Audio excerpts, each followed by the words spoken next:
ইফতারের জন্য খুবই স্পেশাল সাবুদানা ও কিছু ফ্রুটস দিয়ে খুবই মজাদার একটা ড্রিঙ্কস বা ডেজার্ট রেসিপি বানিয়ে দেখাবো, যেটা খেলে সারাদিনের ক্লান্তি নিমিষেই দূর হয়ে যাবে ইনশাআল্লাহ। তো আসসালামু আলাইকুম বন্ধুরা, কেমন আছেন সবাই? আসমা কুকিং হাউসে আপনাদের সকলকে স্বাগত। আর আজ আমাদের রেসিপি সাবুদানা ড্রিঙ্কস।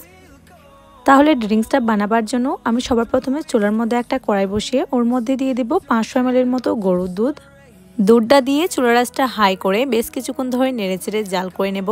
এবার যখন দুধটার মধ্যে থেকে ধোঁয়া উঠতে শুরু করবে তখন ওর মধ্যে দিয়ে দেব হাফ বাটির মতো পাউডার দুধ, আর একই সঙ্গে দিয়ে দেব হাফ বাটির মতো চিনি। এখানে মিষ্টিটা আপনাদেরকে একটু বুঝে শুনে দিতে হবে, তার কারণ ফ্রুটসেও মিষ্টি থাকবে। এবার এই পাউডার দুধটা চিনিটা দিয়ে বেশ কিছুক্ষণ ধরে নেড়েচেড়ে দুধটাকে ফুটিয়ে নেব। এবার দুধটা যখন মাঝখান থেকে ঠিক এরকমভাবে ফুটতে শুরু করবে তখন ওর মধ্যে দিয়ে দেব কর্নফ্লাওয়ার। এখানে আমি 1 চামচের মতো কর্নফ্লাওয়ার অল্প একটু পানির মধ্যে ঘুলে নিয়েছি। এরকমভাবে কর্নফ্লাওয়ারটা দুধের মধ্যে দিলে দুধটা খুব তাড়াতাড়ি ঘন হয়ে যায়, এক্ষেত্রে সময়টাও খুব অল্প লাগে। বাট কর্নফ্লাওয়ারটা দেওয়ার পর সাথে সাথে কিন্তু একটু নাড়াচাড়া করে নেবেন, তা না হলে কিন্তু তলায় জমাট বেঁধে যেতে পারে।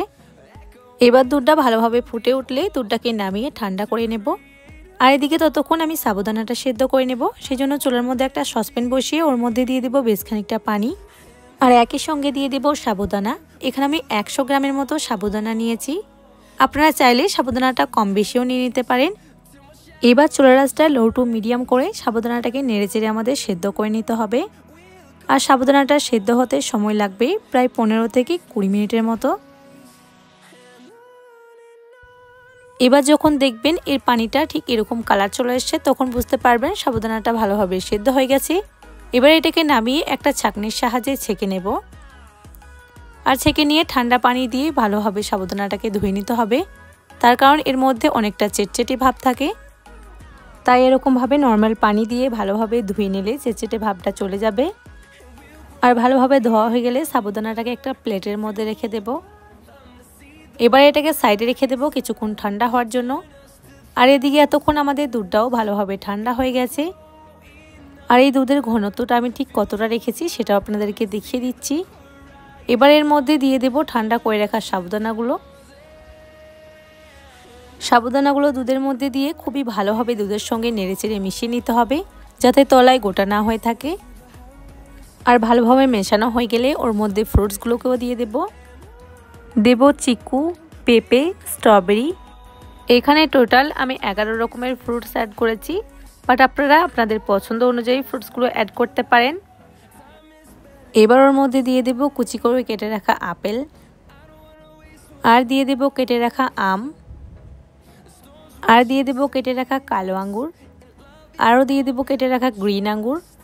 এবার দিয়ে দেব কেটে রাখা অরেঞ্জ, আর দিয়ে দেব তরমুজ, আর দেব বেশ খানিকটা আনার, আর একই সঙ্গে কিছু ড্রাই ফ্রুটস দিয়ে দেব, অল্প একটু কাঠবাদাম আর অল্প একটু পেস্তা বাদাম।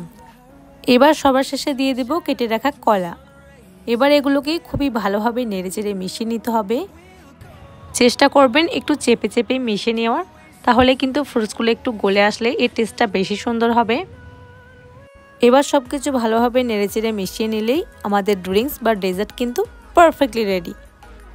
এবার এটাকে কিছুক্ষণ ফ্রিজের রেস্টে রেখে পরিবেশন করুন, বা সাথে সাথেও পরিবেশন করতে পারেন, বাট একটু ঠান্ডা হলে টেস্টটাও বেশি সুন্দর হয়। ব্যাস, এবার ওপর থেকে গোলাপের পাপড়ি ছড়িয়ে ডেজার্টটাকে ডেকোরেশন করে নিন। তো আশা করি এই ডেজার্টের আইডিয়াটা আপনাদেরকে নিশ্চয়ই ভালো লেগেছে। ভালো লেগে থাকলে আমাকে কিন্তু কমেন্টে জানাতে ভুলবেন না, আর সঙ্গে আমার ভিডিওটা ভালো লেগে থাকলে অবশ্যই একটা লাইক করবেন, আর চ্যানেলটাকে সাবস্ক্রাইব করে রাখবেন যাতে ভিডিও আপলোড হলে সবার প্রথমে নোটিফিকেশনটা আপনার কাছে পৌঁছে যায়। আর সঙ্গে আপনাদের সকলকেই রমজানের অনেক অনেক শুভেচ্ছা রইল। তো আজকের ভিডিওটা এই পর্যন্তই, দেখা হবে নেক্সট কোনো রেসিপি নিয়ে ইনশাআল্লাহ। ততক্ষণ আপনারা ভালো থাকুন, সুস্থ থাকুন। আল্লাহ হাফিজ।